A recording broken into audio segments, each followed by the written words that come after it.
vous avez une traduction. Mais que moi, je traduis après la lecture, non, bon, il n'y a pas besoin, d'accord. Vous voyez qu'il y a Adam, la robe avec Adam, on va mettre une de la haine. C'est un passouk apparemment anodin, c'est-à-dire, les gens humains se multiplient, et puis comme par hasard, ils n'ont pas seulement des garçons, ils ont aussi des filles, Baruch Hashem. Et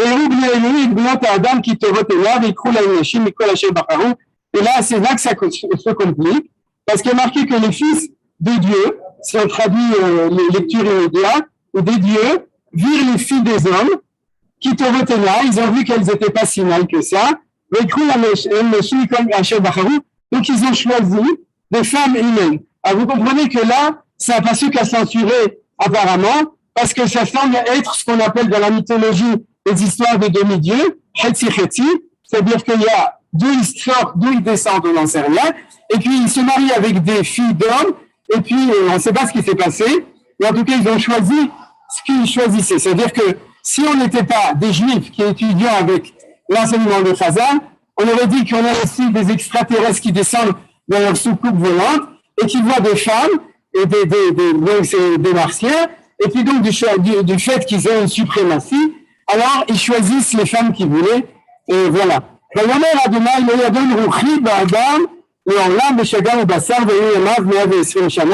Traduction de Chachamim, vous regarderez Rashi, c'est que Akadosh Baruch Hu a dit j'en ai marre, c'est plus possible, donc on va faire le Maboul, mais il y a un sursis de 120 ans. C'est pas du tout que les gens vont vivre 120 ans, mais c'est pas du tout vrai. La preuve, c'est qu'après le Maboul, les gens ont encore vécu beaucoup plus que 120 ans. Vous regarderez les généalogies qui suivent, mais il y a un sursis de 120 ans entre le moment où Hachem fait ce décret et le moment où il y a le déluge. Et pendant ce temps-là, qu'est-ce qu'il faisait Noé? Il se reposait. Et là, non. Il construisait l'arche de Noé. Et il construisait donc, c'est une blague de l'amitié. Pardon. Et je vous ai dit, je répète.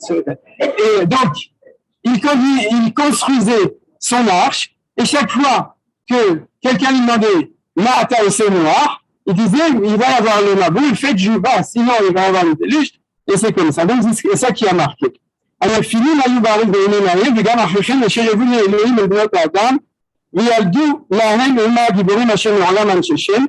Ce verset-là est la suite du verset 10, le verset 2, le verset B, puisqu'on nous parle de Néphilim qui étaient à cette époque, et comment Asher Yavu B'Elohim El Bnot Adam, donc on reprend le tel qu'il y a des Bnei Elohim qui prennent le Bnot Adam, V'yaldu Lahem, et donc apparemment ces enfants s'appellent des Néphilim. Les Néphilim dans le Tanakh, après le Pshat, ça fait partie des géants. Et les géants qui sont, vous savez, dont on parle à propos d'Abraham à Kiryat Arba, ou bien dans la parasha de Dvarim, à propos de toutes ces populations qui étaient, par exemple, dans le Golan. Parce que je ne sais pas si vous savez, mais ici dans le Golan, on a la preuve archéologique de ces géants.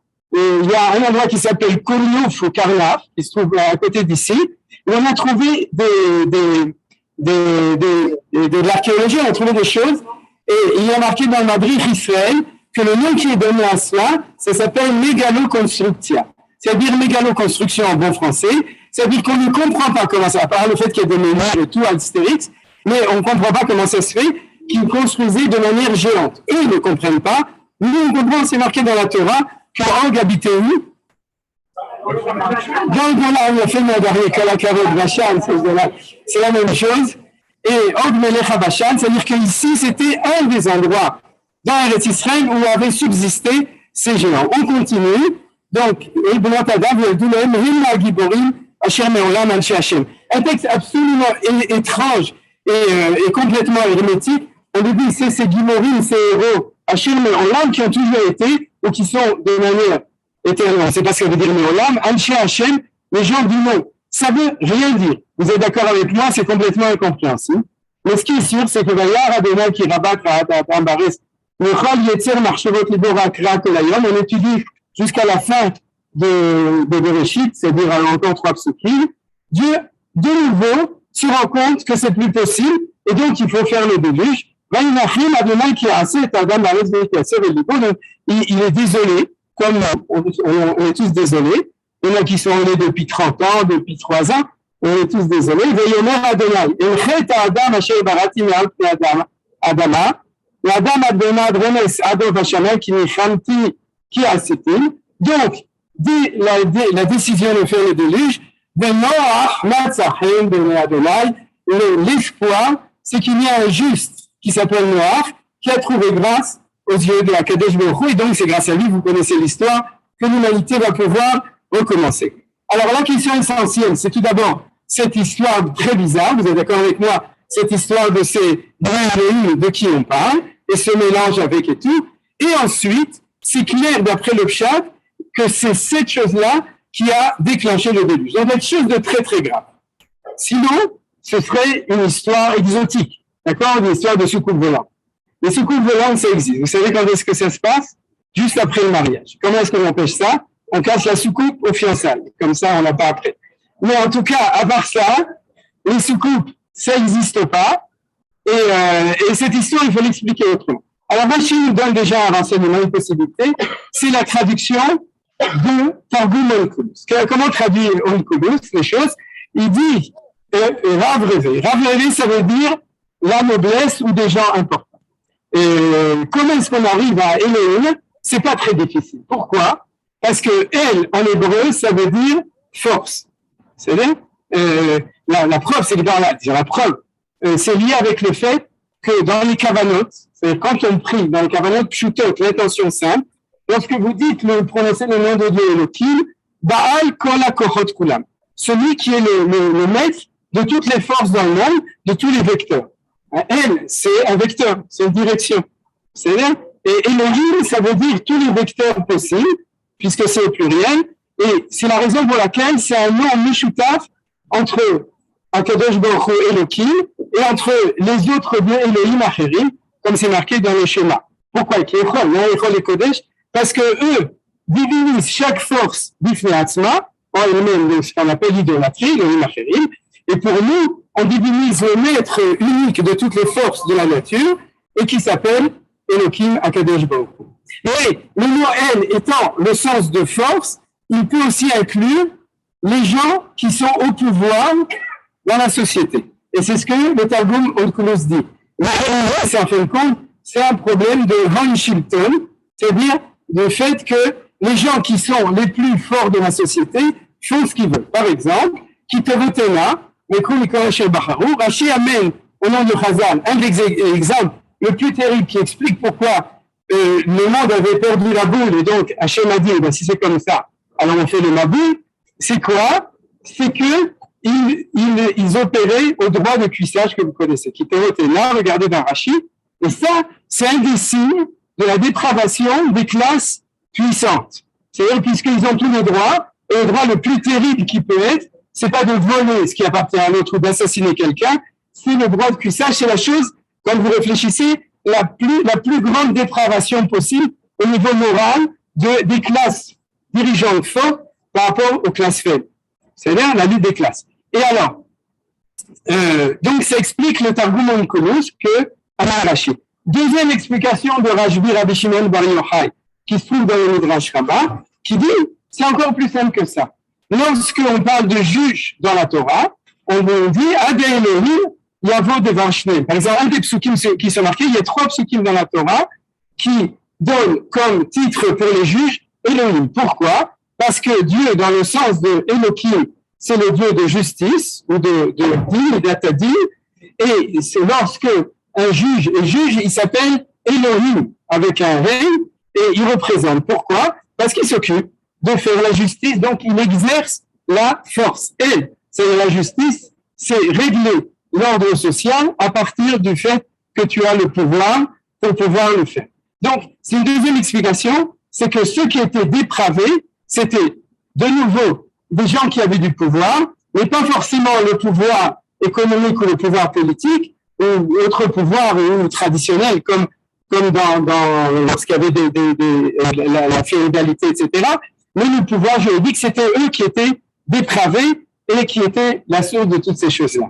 Maintenant, dans le Midrash, en effet, on a un Midrash que Rashi amène dans Parashat Shlach et qui est amené ici dans Siftei Chachamim et qui se trouve aussi dans la Gemara de Yoma à propos d'Israël la Azazel et qui dit que ces Bnei Elohim, c'était en effet des anges qui sont tombés du ciel, on donne même leur nom et qui se sont mélangés. Très bizarre cette histoire-là. Alors, Bezrat Hashem, même ça, je vais vous donner une explication. Maintenant, il faut donner une explication globale de tout ça. C'est-à-dire de tout, et c'est le génie de ce qu'a fait Manitou pour expliquer cela.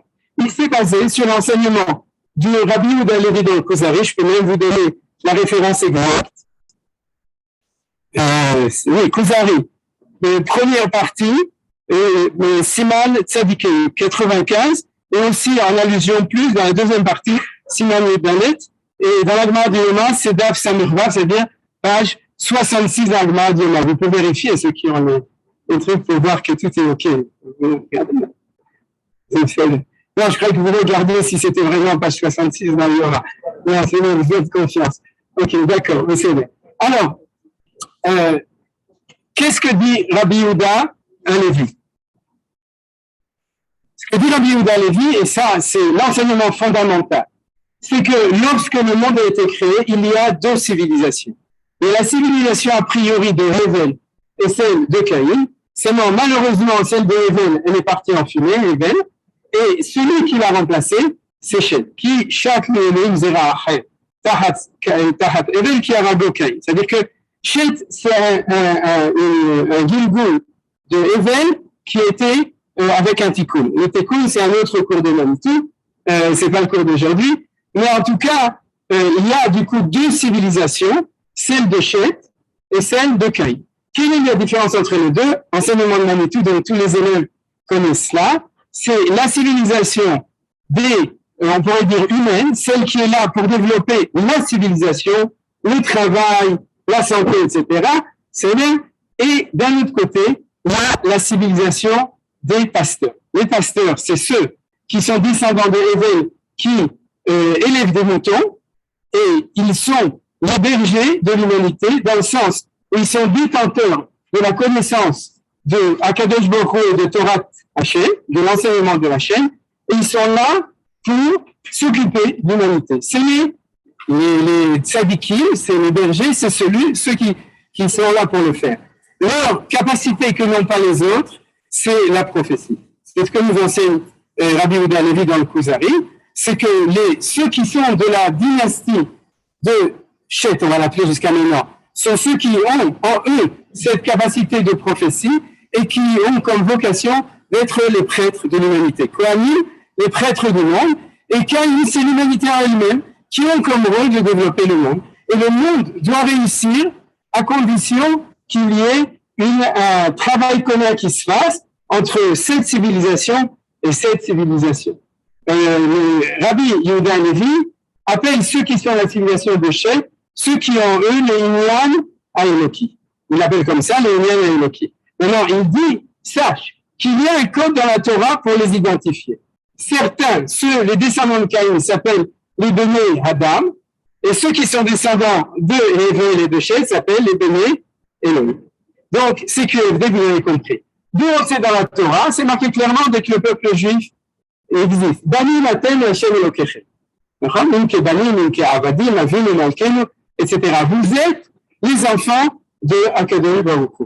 Donc, quand on appelle Béné Elohim, on parle de gens, on parle pas de Abanim, d'extraterrestres, c'est-à-dire on parle pas de soucoupes volantes, on parle de gens qui ils font partie d'une certaine civilisation.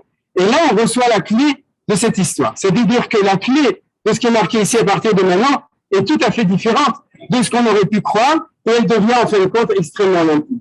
Je vais dire un mot, parce que de toute façon, on n'a pas beaucoup de temps, mais je vais ensuite développer cette idée. Mais je vous donne la clé telle que Manitou nous l'a donnée. C'est quoi? C'est ce qu'on appelle la Hitbolelut. Donc c'est intéressant, je n'y avais pas pensé, mais le mot Hitbolelut, et Mabou, et Bavel, et Balal, c'est exactement le même mot. C'est-à-dire que la Hitbolelut, ça ne veut pas dire l'assimilation, la Hitbolelut, ça veut dire le mélange. C'est le melting pot. D'accord? C'est ce qu'on appelle la daïsa en Israël. C'est-à-dire, et en français, c'est la soupe populaire. C'est-à-dire que tout se mélange. Et cette chose-là, Manitou dit que c'est ça la cause du Maboul.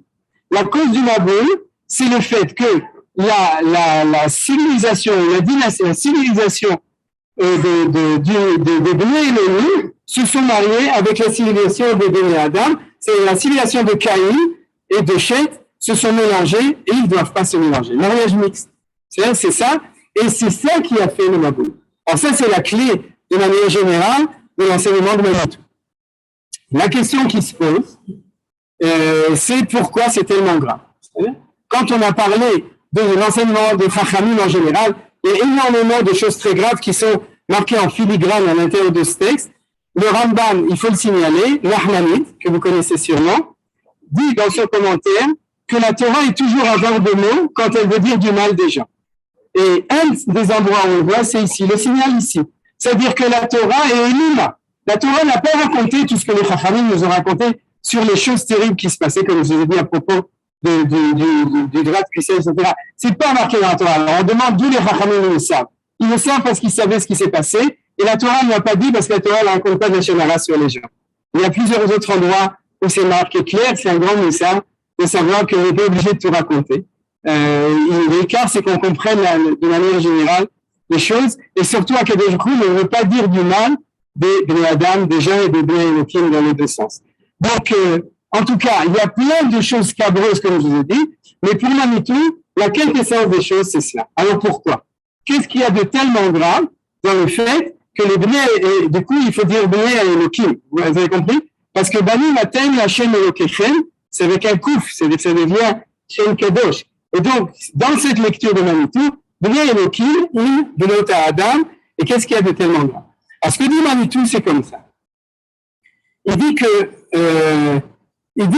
lorsque ceux qui sont responsables d'influencer sur la civilisation extérieure, c'est-à-dire les Kohanim, les prêtres, c'est-à-dire les Bnei Elohim, lorsqu'ils sont, s'ils se mélangent avec les autres, ils ne peuvent plus influencer. C'est-à-dire, il n'y a plus de possibilité, lorsqu'il y a une imbrication comme ça, il faut garder une séparation entre les deux pour pouvoir influencer. Et ici, un paradoxe, c'est de dire que c'est dans la différenciation qu'on peut réussir à influencer. Les attachés bleus et d'air, je fais un autre cours sur Israël hors la Géoule et hors la loi, et dans ce chiot, je vais aussi reprendre ce thème. Donc maintenant, je vais peut-être moins en parler, mais vous comprenez le paradoxe. C'est-à-dire, le paradoxe, c'est que si tu veux, et c'est le contraire de la pensée occidentale moderne, depuis 1068, j'étais petit, il y en a aussi qui s'en souviennent parce qu'ils étaient avec un Cohen qui était un bandit, Nachon, tu te souviens de lui? Nachon? Voilà, c'est ça, exactement. Et c'était Ashkenaz, c'est pas de sa faute. En tout cas, Bardit, c'est un nom Ashkenaz. Mais, en tout cas, il est interdit d'interdire, c'est-à-dire que pour réussir, là, on pourrait dire la rencontre entre les gens, la tolérance, etc., il faut être moins banal. C'est-à-dire il faut mélanger tout le monde, il est interdit d'interdire, il est interdit de faire des mehitzot, de créer des séparations. On n'a plus le droit de dire qu'un homme c'est un homme, qu'une femme c'est une femme, qu'un chat c'est un chat, et qu'un juif c'est un juif et qu'un goy c'est un goy. C'est-à-dire on n'a plus quoi? Et on n'a même plus le droit de dire, c'est-à-dire à l'époque du Maboul, qu'un animal c'est pas un homme et qu'un chat c'est pas un chien, parce que dans le Maboul, on dit que même les animaux ils étaient devenus Maboul. Surtout les minous, ils étaient avec d'autres minous. Et les cheveux minous, donc c'était eux la locomotive. Et jusqu'à ce que moment ils sont morts, c'est ce qu'on appelle les chamans. Donc, en fin de compte, avec toutes ces histoires, ce qui s'est passé, c'est que il y a ici un enseignement extrêmement important, qu'à Mavdil, Ben Kodesh Lechol, Ben Israël Amim, être séparé. On pourrait dire que c'est presque, d'une certaine manière, bon, Manitou a énormément de grandes idées, mais c'est presque la quintessence d'une de ces grandes idées. C'est-à-dire que d'un côté, la singularité, la séparation de l'âme Israël en tant qu'âme spéciale n'est pas pour disqualifier les autres nations et pour dire nous, on est le peuple Israël, Am Kedoshim, et les autres, ils vont aller en Guéhénom, comme certains rabbinim l'enseignent, mais on est séparés des autres pour éclairer les autres, donc pour influencer et pour être, comme je l'expliquerai dans le cours suivant, pour être hors la gomme, c'est-à-dire pour influencer. Maintenant, il faut réfléchir à ce paradoxe, c'est-à-dire Et comme je l'ai dit, c'est pas maintenant, parce que maintenant, on va plutôt passer dans l'enseignement de la Torah. Alors, je vais à partir de cela donner un développement qui va expliquer comment, à partir du Kuzari et à partir de l'explication de Manitou, toutes les autres explications vont être expliquées. C'est-à-dire celles qui dit Rav Revek, c'était, disons, la classe dirigeante ou les nobles, c'est-à-dire la traduction du Talmud Onkelos, qui est celle de Rashi, celle de Rajbi, Rabbi Shimon Bar Yochai, qui parle des juges, qui est un petit peu ressemble, et puis peut-être aussi l'explication de Chazal dans Yoma, qui parle de ces anges qui sont descendus sur terre. Alors, je vais essayer de vous l'expliquer. Samanitou, à mon avis, l'a expliqué dans le cours, mais je rajoute en espérant que je suis fidèle à sa pensée et à son explication. Pour les deux premiers, c'est beaucoup plus simple à comprendre. C'est-à-dire, qu'est-ce qui s'est passé? C'est que ce mélange s'est fait, il y a le problème des Mekaïm et le problème des Bnei Reuven. On va l'appeler comme ça. Bnei Elohim, Bnei Adam et les problèmes. C'est-à-dire que cette dépravation, c'est une dépravation tout d'abord de deux civilisations aussi. Et ça va expliquer aussi ce mélange. Lorsque le mélange a expliqué que ce mélange, c'est ça qui a fait qu'il y avait plus d'espoir au niveau de la réussite de l'humanité. J'ai oublié de le préciser. Mais à partir du moment où il y a cette idéologie de Bnei Elohim par rapport au Bnei Adam, comme il y a, et ça a expliqué, une perte de possibilité d'influencer, parce que le mélange n'est pas l'influence, c'est-à-dire c'est autre chose, le bilboul, la taouret, etc. À ce moment-là, il n'y a plus d'espoir pour l'humanité. Parce que s'il n'y a plus de Kohanim, s'il n'y a plus de représentants de la parole de Akadosh Baruch Hu dans le monde, la civilisation de Caïn est fichue. C'est bien? Et donc, à partir de ce moment-là, ça explique pourquoi, deux fois dans les psukim qu'on a lus, Bet par rapport à Gimel et Dalet par rapport à E, il y a marqué clairement que lorsque cela arrive, alors Akadosh Baruch Hu dit, finita la comédia, c'est fini, on est obligé de faire le déluge. C'est-à-dire, vous avez compris, parce qu'a priori, le psukim était tellement peu clair qu'on ne comprend pas non plus la causalité qui explique, la gravité qui explique, parce que le Maboul, c'est une Shoah de l'humanité entière, y compris de tous les animaux. C'est quelque chose qui est absolument incompréhensible, donc il faut qu'il y ait une cause qui est extrêmement grave. Et là, vous comprenez aussi que l'espoir va se trouver uniquement s'il reste une personne, au moins une personne, qui fait partie de cette civilisation des Bnei Elohim, qui pourra faire quelque chose. Et c'est pour ça que la fin de la paracha, de Ahmad Sachin, les Adonai. C'est-à-dire que ce passage nous dit, il y a une lueur d'espoir, si on a le temps, on l'étudiera, sinon ce sera pour une autre fois, mais en tout cas, on comprend la logique des choses. C'est la perte des Kohanim, des Bnei Elohim, qui fait qu'il n'y a plus d'espoir, et donc il y en a un, Bezrat Hashem, ça va pouvoir redémarrer. Alors, comment est-ce qu'on lit ça? On relit ça avec les explications classiques, les trois explications classiques. La réponse, c'est que on est ici non pas dans l'étude de la dépravation de Caïn, ça c'est des choses qui sont, la dépravation de Caïn, c'est des choses qui sont connues.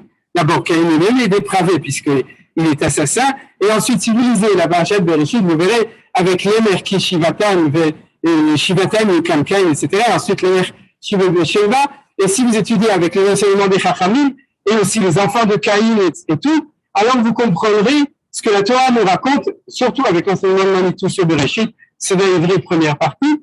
Donc, comment est-ce que la civilisation de Caïn arrive à une situation finale? C'est-à-dire qu'elle n'a plus le droit à l'existence, et donc elle va être effacée. Mais la question qui n'est pas élaborée là-bas, c'est la question de la civilisation de Hebel ou de Shet, qu'est-ce qui lui arrive?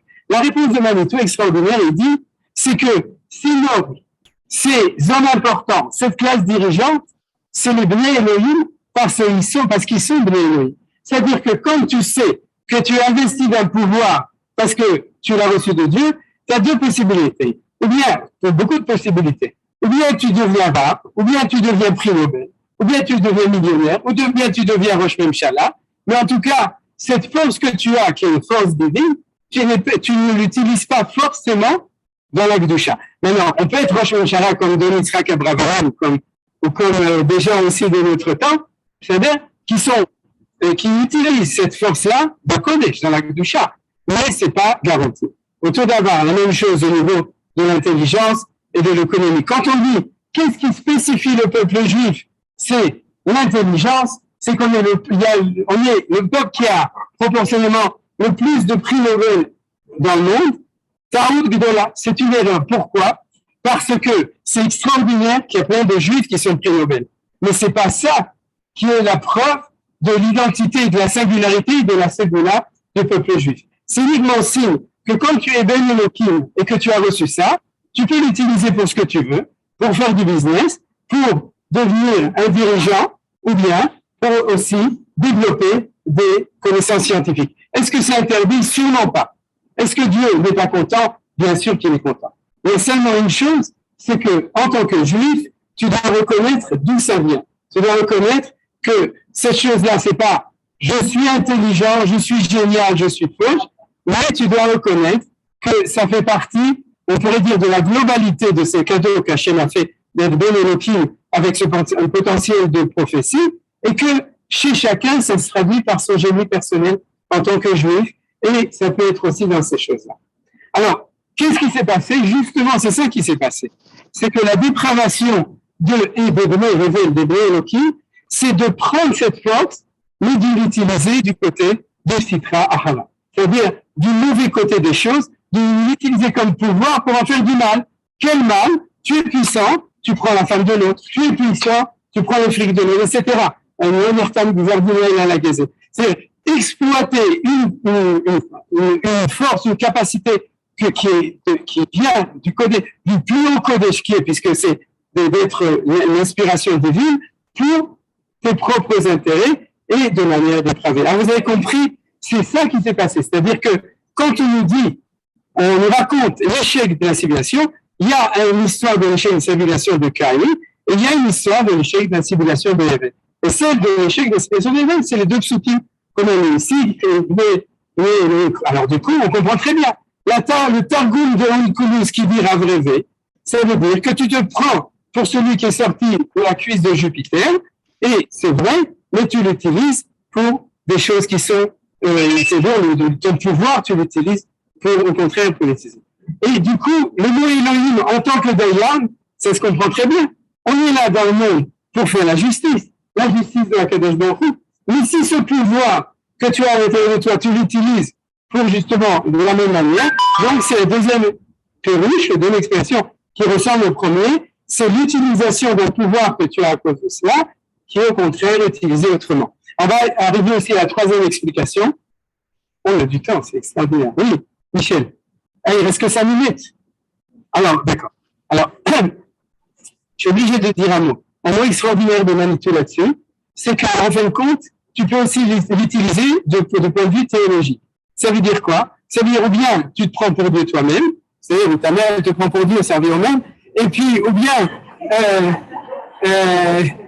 ça c'est une possibilité, ou bien tu développes des théories de divinité qui sortent du nom de Shema Vaya de Dieu, mais qui sont des théories qui sont l'idolâtrie, c'est-à-dire de montrer la lumière de Dieu qui se trouve dans chaque chose, et il n'y a que celui qui est Ben Elohim qui peut vendre les idoles.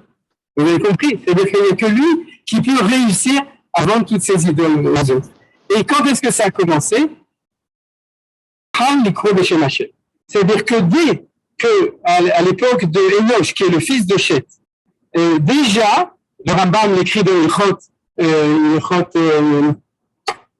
Avodazara, dans les lois de Avodazara, si mes souvenirs sont bons, mais en tout cas, il ramène ce midrash qui dit que dès la génération du fils de Shet, on a une exploitation, c'est qu'on va rouler le nom Shem Abayim Krivavkei. C'est quoi le rendre rouler?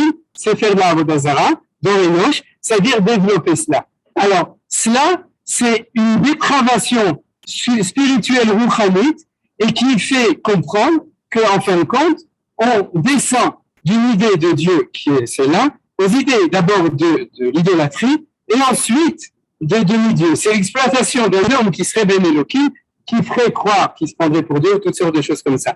Et c'est pour ça que Manitou disait que la mythologie des demi-dieux vient exactement d'ici, mais elle vient dans la mythologie grecque, etc. Elle vient de chez nous, tout vient de chez nous.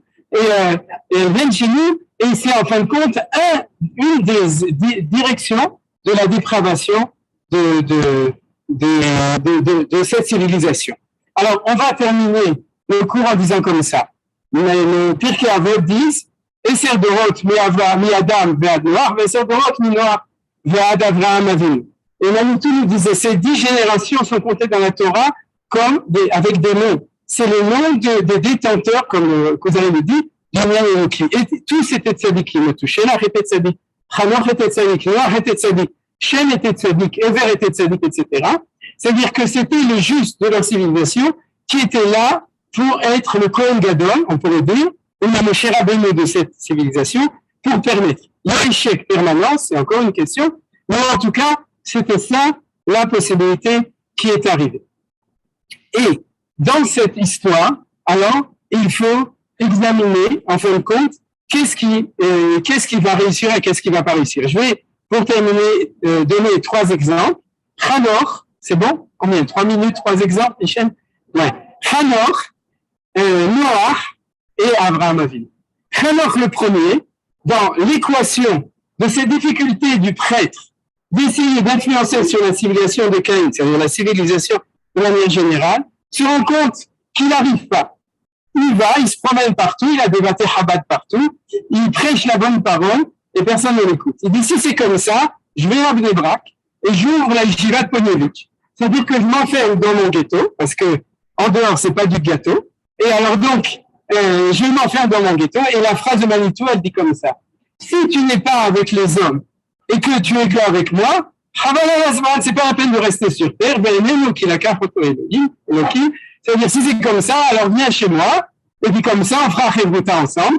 Et donc, il est le signe d'une des possibilités d'échec de la vertu du tzaddik, qui est tzaddik, qui n'influence pas sur le reste. Généralement, au niveau Kabbalah, pour ceux qui aiment ça, c'est qu'il y a un sod. Le sod, c'est que Hanoch, il correspond à un ange qui s'appelle Matat. Matat, il y a aussi Resh Vavnoun à la fin, mais on ne le prononce pas. Et c'est l'ange de la sphira du Yesod. Yesod, c'est dit que Yesod de l'âme, c'est celle qui doit influencer en dessous de lui sur le réceptacle qui s'appelle la Malchut dans la Kabbalah. C'est-à-dire, tous les tzadikim sont de l'ordre du Yesod. Mais un Yesod qui ne veut pas influencer sur ce qui est en dessous, alors c'est un spécialiste du Yesod qui a qu'à rester en haut. Et c'est ce qui s'est passé. Et pourquoi est-ce qu'on appelle cet ange Matat? Le Nazir dans Sefer Kol HaNevoah explique qu'une des traductions, c'est du grec. L'état, c'est au-delà. Trône, c'est comme théâtron, c'est le rideau. Vous connaissez Azaï, le rideau. Alors, c'est la même chose. Et ça veut dire qu'il est de l'autre côté du rideau. Son problème, c'est qu'il n'ouvre pas le rideau. C'est-à-dire qu'il reste de l'autre côté. C'est pour expliquer au niveau Pshat et au niveau Pnimut Torah cette option de tzadikout. Deuxième option de tzadikout qu'on va expliquer, c'est celle de Noach. Noach, il y a marqué, on n'a pas le temps d'ouvrir le texte, mais il y a marqué que quand il est né, c'est 2 ou 3 psukim avant ce qu'on a lu. Zeyenahamenu, pourquoi est-ce que son père l'a appelé comme ça? Il a dit Zeyenahamenu, mi maasenu, mi itzvon yadin. Or, qu'est-ce que ça veut dire itzvon? Pour ceux qui suivent le shiur sur Bachet Bereshit que j'ai fait, ils se souviendront que itzvon yadenu, c'est la malédiction que Dieu a fait à Adam Arishon, à cause de Dardar, etc. Le mot Itzavon, c'est un mot-clé pour dire, ça fait référence à la malédiction de la suite de Etzada Tovara, du fait que tu travailleras la terre à la sueur de ton front, et ça s'appelle Beitzavon Tochalem Chayecha. Zelenachamenu, c'est pas la consolation, c'est pas Menachem d'Irachi, c'est la noire. C'est pour ça qu'il s'appelle noir et pas Menachem. C'est la noire, c'est qu'on va se reposer du boulot qu'on n'arrête pas de faire parce que on sort des ronces alors qu'on sème du blé. Et donc, et comment est-ce qu'il a fait Noach? Il a inventé la charrue. Et puisqu'il a inventé la charrue, il était tzaddik. Il charriait. C'est-à-dire pourquoi? Parce que il a trouvé la solution à la malédiction du monde dans la technologie. Et ça s'appelle une autre forme de tzaddik. Il y a le tzaddik comme Hanoch, il y a d'autres comme le Touchelach, comme Shem Vévé, et il y a le tzaddik comme Noach. C'est le tzaddik qui vient pour faire que le monde soit bien dans la technologie. Et lui, il aurait peut-être pu influencer Caïn. Il a sans doute pensé que c'était comme ça, puisque Caïn est à la civilisation du monde, de la technologie, de la construction. Si vous avez un tzaddik qui vient leur amener la bonne parole dans leur langage, peut-être que ça va marcher, ça n'a pas marché. Mais j'ai un élève à moi aujourd'hui qui m'a dit, Ryan m'a dit, que c'est pour ça que Dieu lui a demandé de construire la Teva pendant 120 ans, parce que c'était sa vocation. Il pouvait très bien Hachem le faire autrement, etc. Mais il voulait montrer qu'on pourrait trouver une solution en construisant avec des bois, etc., et avec du métal, on pourrait construire une manière de sauver le monde, de même qu'il avait inventé la marche-récha, la charrue, pour faire, mais comme on sait, Noach Matzachel ben Hachem, il n'a pas réussi à sauver le monde. Quel est celui qui va sauver l'humanité? Ça va être Abraham Avinu. Vous connaissez l'enseignement de Manitou dessus. C'est un autre cours qui a enregistré celui-là. Shnat Tavshin Gimel, celui que vous trouvez dans les textes, etc., qui est celui que Dieu n'a pas sauvé Noach pour Noach. Il a sauvé Noach parce que dans Noach, il y a Abraham Avinu. Vous savez que tous nos ancêtres étaient ailleurs. D'ailleurs, pas ils étaient ailleurs. Ils étaient Schneider. Pourquoi? Parce que Abraham Avinu, Yitzhak Avinu, Yaakov Avinu et Masher Avinu. Donc, ils étaient tous ailleurs. Voilà. Donc, pour terminer cette idée-là, Noach est un échec, mais à l'intérieur de Noach, il y a un espoir qui est celui d'Abraham. Et quelle est la vertu de Tzadik du Noach que n'avaient pas les autres, et ça c'est ce que vous savez, c'est que pour vraiment s'occuper de la civilisation, on s'en occupe. C'est-à-dire qu'on prie pour eux comme il a prié à Sdom. On construit des misbechot et on les corée Beshem Hashem. C'est-à-dire on ramène tout le monde. On n'est pas un tzaddik qui est enfermé dans sa bulle ou un tzaddik qui, comme Noach essaie d'influencer, mais un tzaddik de Hashem, chez Mavaya, Abraham Avinu, qui a décidé d'être Av Hamon Goy. C'est-à-dire que décider qu'être injuste, séparé, c'est s'occuper de tout le monde. Et c'est le jour où on a fait la Brit Mila et qu'il a été séparé définitivement en tant que Ben Berit des autres nations qui reçoit son nom de Av Hamon Goy, et parce que c'est sa nature à lui. En réalité, vous voyez, il y a trois manières d'être tzaddik. La seule qui peut sauver le monde, c'est le tzaddik qui est là dans le monde pour s'occuper des autres. C'est-à-dire qu'il est le tzimor du chef Eloki de la Elokut, pas pour lui ou pour Dieu, mais pour autrui, pour les autres, pour sauver l'humanité dans la moralité, dans la douche, etc. Alors, Michel, elle est partie, je crois qu'elle a là. Et là, alors, je vais larguer les amas. Et je voudrais une question. Je ne sais pas si j'ai le droit. Mais si j'ai le droit, ça dépend des organisateurs. Je vais quand même dire un tout petit vote aussi à la fin. D'abord, Manitou, il a dit, il faut que je retrouve les mots, c'est que Eta Elokim Italech Noir, Elokim Italech Noir, Sofet Evot Hacham. C'est-à-dire que son essence, c'était le tzaddik de la sagesse, de la technologie, de la marchécha, etc. C'est Sofet Evot à l'envers parce que c'est le seul d'Itaouta de l'Etata. Je ne vais pas en parler. Vous demanderez à la Tata qu'elle vous l'explique. Et puis ensuite, la dernière chose, c'est que il y avait ce mélange qui était impossible. Maintenant, il y a une possibilité de lien entre ces deux civilisations. Je ne sais pas exactement comment ça se passe, mais c'est en moi-même et Pouchia, mais Noach lui-même était le fils d'un sémite, c'est-à-dire d'un Ben Elohim, qui s'est marié avec une Bat Kai, parce qu'il s'est marié avec Naama, et Naama, c'est la fille de Lémer. C'est la fille de Lémer, donc elle est séduction. Donc ça veut dire quoi? Sans doute par conversion, c'est-à-dire par Guillaume, il y a une possibilité de faire non pas un mélange, mais une synthèse entre les génies des deux, et c'est pour ça que toute la civilisation va pouvoir sortir de Noach, y compris celle de Ham et de Ephet qui correspondent à Caïn, et celle de Shem qui correspond à Eloki. Parce qu'il y a en lui non seulement lui, mais aussi Naama, sa femme. Or, qu'est-ce qui est extraordinaire? C'est que, elle était, il y avait deux femmes, chacun, et elle avait un seul frère. Son frère s'appelle Tuval Caïn. En français, Vulcain. C'est-à-dire, Vulcaïn, c'est Tuval Caïn. Qu'est-ce qu'il a inventé? Il a inventé la fabrication du travail des métaux. C'est-à-dire, c'était le forgeron de l'époque, et nous disent Chachamim, parce que là-bas, a priori, si tu travailles les métaux, c'est pour faire n'importe quoi, non. Qu'est-ce qu'il aimait il aimait faire des armes, et il a utilisé sa force pour tuer. Ça, c'est l'échec de la civilisation de Caïn. C'est-à-dire la puissance technologique, non pas au service de la vie, mais au service de la mort. Or, Naama Melachon, Naomi Naïma, et le tikkun de Tuval Caïn. Et lorsque Noach se marie avec elle, il se marie avec elle, c'est le Shidduch, parce que Noach et Tuval Caïn sont spécialistes de la même chose. Comment utiliser les métaux? Seulement, la différence, c'est que Noach était tzaddik, parce qu'il était mutaké, le kilkou de Tuval Caïn, de prendre le métal pour en faire une arme pour tuer, et il l'a transformé en charrue. Vechitetu charvotam leti vechamitotem le mazmerot, oisagoyem be'echerev, ve'loimudu od milchama. À mon avis, s'il y a des gens qui veulent poser des questions, qu'est-ce que vous dites? C'est Moutar ou c'est Assour? On peut poser des questions ou non? Alors d'abord, il y a deux questions ici. Je répéterai les questions pour que les gens... Pour les géants, la vérité, c'est que dans cette définition, il n'y a pas. Regarde Nachmanoud, il l'explique. C'est-à-dire, dans ce que j'ai développé, c'est Manitou, c'est autre chose, et il n'y a pas, je vois pas d'explication. Nadine, attends, il y a Nadine là manqué.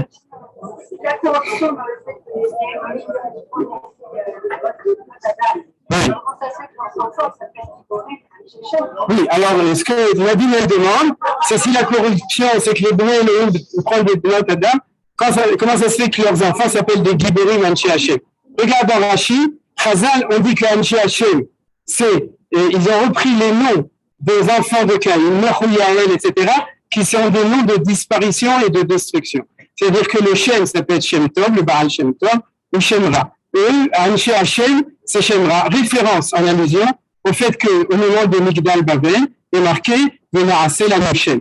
Et quand il est marqué Venaaseh Lanu Shem, c'était des antisémites de Shem Hashem, parce qu'en fait, ils l'ont fait pour avoir un nom sans la présence de Dieu. Et comme c'est la même paracha, c'est la même chose. C'est Rachem et on l'a.